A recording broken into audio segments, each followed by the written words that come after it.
تو اس لیے اگر بچے کو شروع سے ہی اسلامی تعلیمات کے مطابق ہینڈل کیا جائے تو بچہ شروع سے ہی اپنے دل میں نیک جذبات حاصل کر لیتا ہے اور وہ نیکوکاری کی زندگی گزارتا ہے۔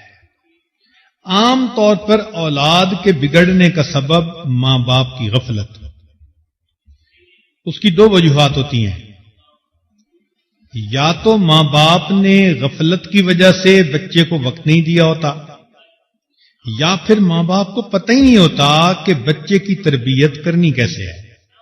آج کل ہمارے ماحول میں یہ بنیادی ریزن ہے کہ بچیاں ماں بن جاتی ہیں مگر ان کو یہ پتہ نہیں ہوتا کہ ماں کی ذمہ داری کیا ہوتی ہے۔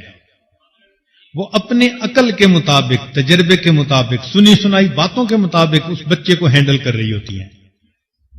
تو جو تو سمجھدار ہوئیں، بردبار طبیعت والی ہوئیں، انہوں نے بچوں کو ذرا اچھی پرورش دے دی، اور جس کے طبیعت میں غصہ زیادہ ہے اس نے بات بات پہ بچے کو جھڑکی دی، کوسنے دیے، بددعائیں دی، بنانے کی بجائے اپنی اولاد کو الٹا بگاڑ دیا۔ تو اس لیے اولاد کی تربیت کا یہ مضمون ہر عورت کے لیے پڑھنا سیکھنا ضروری ہے اور اس کی اہمیت کا جاننا ضروری ہے۔ یہ پوائنٹ ذہن میں رکھیں کہ اگر ہم نے اولاد کو نیک بنانے کی کوشش نہ کی تو یہ اولاد بڑے ہو کر ہمارے لیے وبال جان بنے گی۔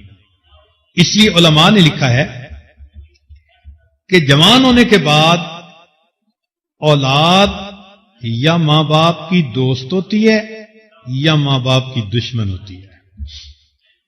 اگر تو نیکی پر آ گئے تو ماں باپ کے دوست، اور اگر بگڑ گئے تو ماں باپ کے دشمن۔ چنانچہ ہم نے دیکھا بگڑے ہوئے بچے ماں باپ کے لیے سہانے روح بن جاتے ہیں، ماں باپ کا جینا حرام کر دیتے ہیں۔